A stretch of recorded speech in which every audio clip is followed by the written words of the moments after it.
What is going on, YouTube? Welcome back to We Hail. We are the Washington Commander fan page.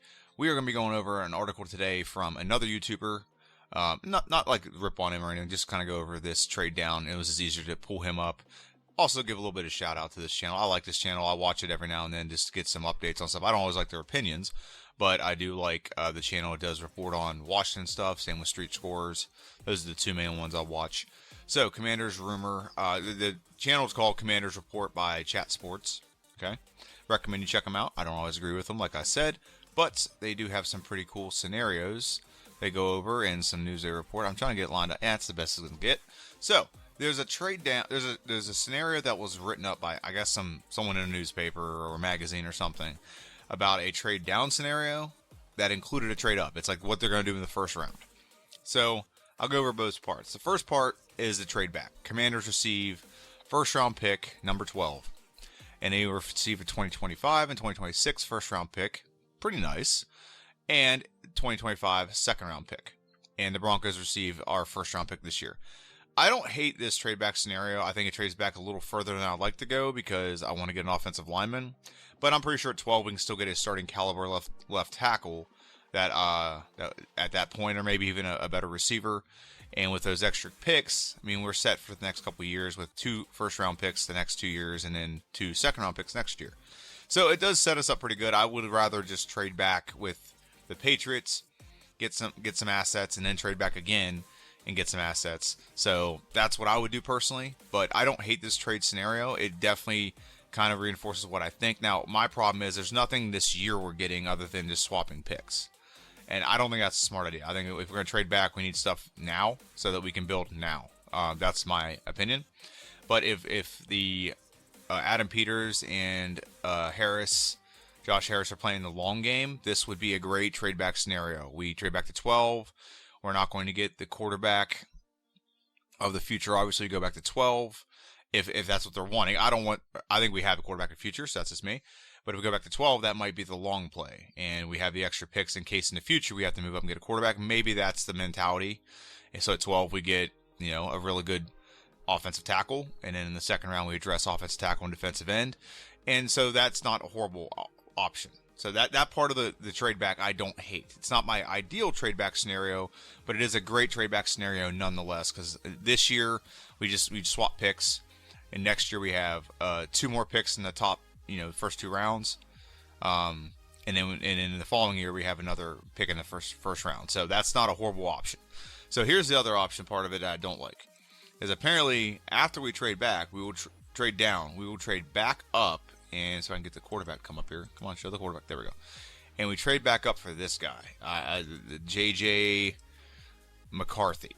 Okay? Now, I'm going to be very adamant here. I think this aspect of it, I absolutely freaking hate.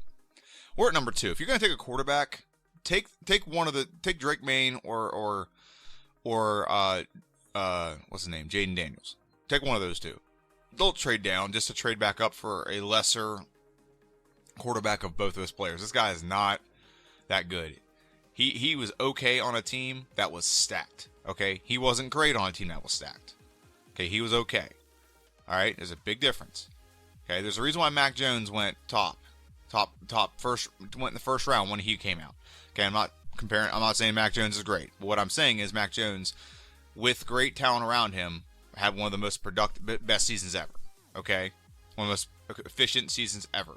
So, if you have great talent around you, can you be great? Yeah, he showed that. This guy, I don't believe for a second that he's going to be able to show up and be able to compensate for a lot of deficiencies on any team. I have no belief in my system that this guy would show up and do that.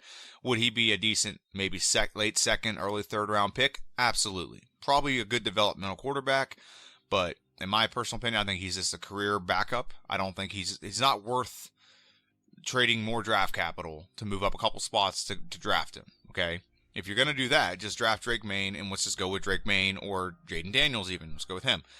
I think of those 2, I'd rather have Drake Maine. But I do not like this at all. I hate that. I don't like the trade up scenario stuff. I really don't. I'm not someone who's all about that life. I'm all about trading back.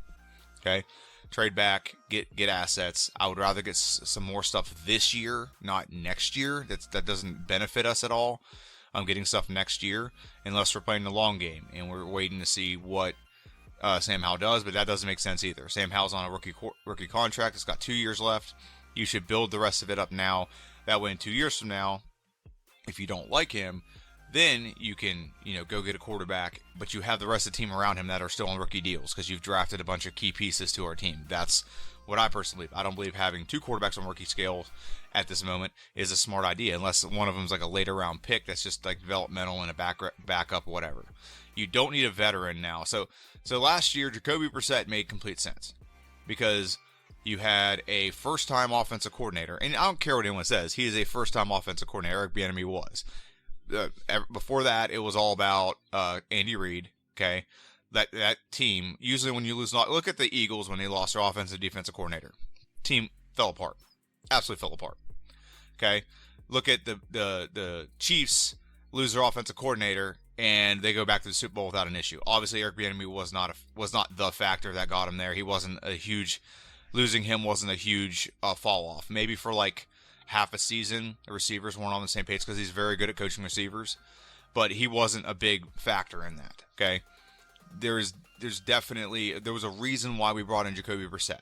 Jacoby Brissett was a veteran presence and an offensive quarterback room that needed a veteran presence because you had a rookie quarterback and you had a rookie offensive coordinator, so you needed a veteran quarterback in there to kind of be the voice of reason, so to speak. Okay.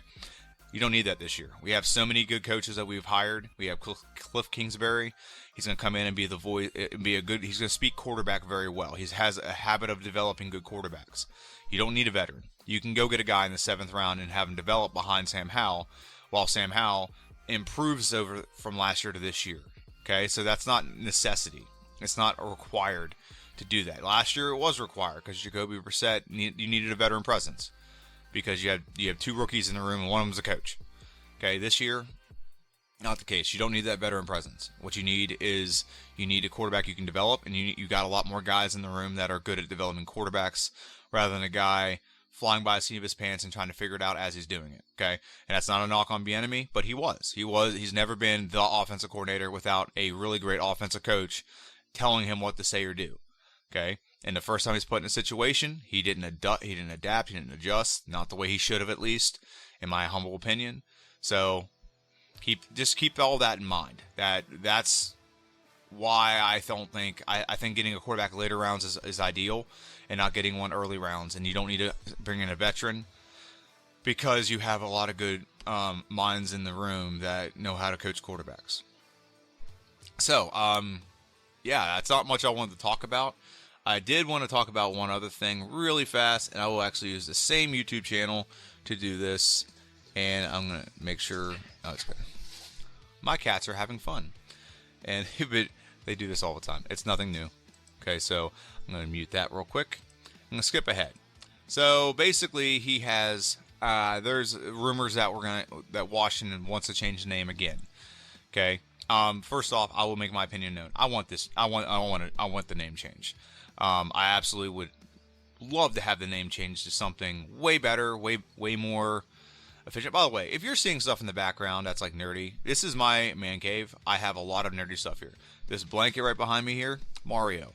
That poster back there, Mario. Those things up there from my childhood. There's a Batman thing over the doorway to the kitchen, and I have my Redskins stuff in here too. There's also a thing of Pokemon. If you're a nerd, if you're not a nerd, fine, cool.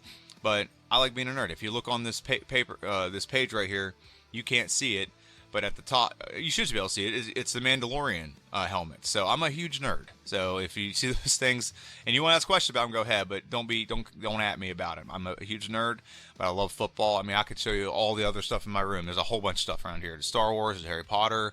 There's Mario. There's Batman. There's everything in here. So if you ever see those things, don't hesitate to ask what it is or what I like, whatever.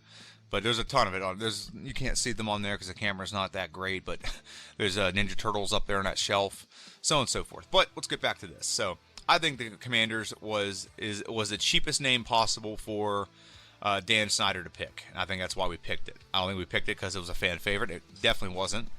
Every single poll that I saw between when we changed the name from Redskins to Washington Football Team to when we decided it was the Commanders, every poll I'd ever seen, one name stood out, over all of them, and it was more than 50% of all the votes in every poll I've ever seen, and that's the Washington Red Wolves. It's not even close. That was the most popular name by far, Washington Red Wolves. That's what I would prefer, and I'll stick with that because none of these other names seem appealing at all. The Red Hogs, no. Presidents, no. Magicians, no. Armada, no. Spartans, no. I mean, that's the most appealing one out. Washington Gladiators, I think, would probably be a little bit better than Spartans. But the only one that even remotely has any interest to me is the Red Wolves. Just throwing that out there. I have a whole video on it from like years ago where I went off about all this crap about having to change things because people are butthurt about something.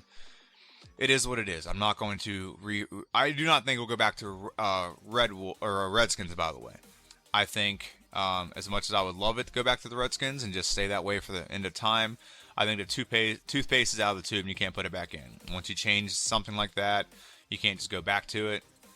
And I just think the damage is done. And I do believe that it was overblown how many people didn't like it compared to or were offended by it compared to people who it actually represents and how it honored things. I think some people just look at the negative light of things and that's just the way the world is.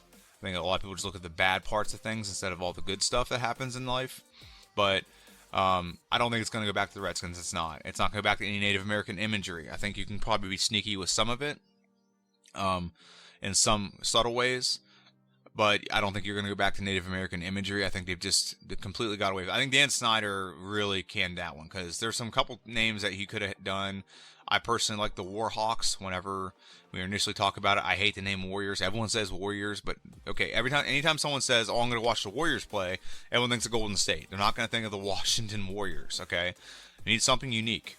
There's only one team in football, college football, pro football, that's called the Red Wolves, and that's like Arkansas State or something, and we can do a hell of a lot better than their logo, okay? So I'm not going to go too much into that aspect. I just want to say my opinion is straightforward. Commanders is not a good name. I choose to not have my life, not to live my life angry all the time about how bad the name is, so I just accepted it and moved on. I griped about it when it first came out. Let's move on. We got a name, cool, move on. But if we're going to have another name, let's make it a good name. Let's make it a really good freaking name, not some cheap. Probably cost Dan Snyder like $25 million to rebrand and come up with the name Commanders. It's horrible. It's bad. I'm sorry. It's the worst name in sports. Okay? It's the worst name in pro football for sure. Okay? So let's go to something that's more meaningful. It seems like it's going to be a lot cooler. We can do a lot more with it. Hell, our quarterback's last name is Howell. Okay? Let's go to Red Wolves. Okay? If they're going to rebrand it to something that everyone wanted. They said they're going to let the fans decide, and they took fan input. Fans voted. Fans voted on a lot of this stuff, and the end result happened to be people wanted the Red Wolves, but it was going to cost Dan Snyder a little more money to get the licensing for Red Wolves. So he's like, let's go with Commanders, which they almost lost that one too because I think the the AAF had the San Antonio Commanders or something like that. So I think he almost lost it because that was copyright or whatever. We almost lost that name too. But I digress. I'm not too into worrying about that. But I do think that, I'm sorry, my cursor's like going crazy. But that's the end of my video. It was about a 13-minute video. I want to go over that. My next video, I'm actually going to do another mock draft. I think we need the mock draft up a little bit more of the trade back scenarios and view just what possibly we could get as a haul for it. Now, again, I'm team trade back as much as possible. If you can trade back 3 times in the first round and get a whole bunch of second, third, and fourth round picks. That's what teams are built, is through the third, fourth, and fifth rounds, really. Not first and second. Okay? One player is not going to impact your team. It's football. Unless it's a quarterback, it can change those things, but you still got to build the rest of the team, or else your quarterback's going to just be on his backside all the time, or even worse, getting hurt. Okay? Washington's tried that so many times and not built the team around the quarterback, and that's why we've been where we're at. So not going to dive into it. Make sure you like, share, subscribe. Let me know what you think in the comment section down below. Would you like this trade? And what team name would you prefer? Let me know. This is JD. This is We Hail. Have a good one, and hail to the Commanders, and see ya.